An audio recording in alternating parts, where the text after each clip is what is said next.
అండి ఈరోజు lunch special చిక్కుడుకాయ కర్రీ ఎగ్ ఫ్రైడ్ రైస్. మరి మీరేం చేసుకున్నారు లంచ్లోకి? కామెంట్ ద్వారా తెలపండి.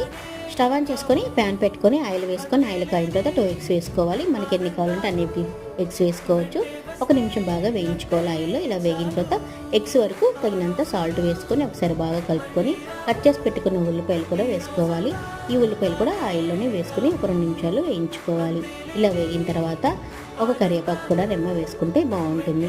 ఇలా ఒక 2 నిమిషాలు వేయించుకొని ఉల్లిపాయలు కొంచెం కలర్ చేంజ్ అయ్యాక రైస్ వేసుకొని ఒకసారి బాగా కలుపుకొని రైస్ ఎగ్ బాగా కలిసే వరకు బాగా కలుపుకొని తగినంత ఉప్పు, రైస్కి సరిపడా ఉప్పు, ఒక పావు స్పూన్ కారము, గరం మసాలా కొంచెం వేసుకొని ఒకసారి బాగా హై ఫ్లేమ్లో బాగా వేగనివ్వాలి. ఇలా వేగిన తర్వాత స్టవ్ ఆఫ్ చేసుకొని సర్వ్ చేసుకుంటే ఎగ్ ఫ్రైడ్ రైస్ రెడీ. అలానే చిక్కుడుకాయ కర్రీ చేశాను, చాలా టేస్టీగా ఉంటుంది.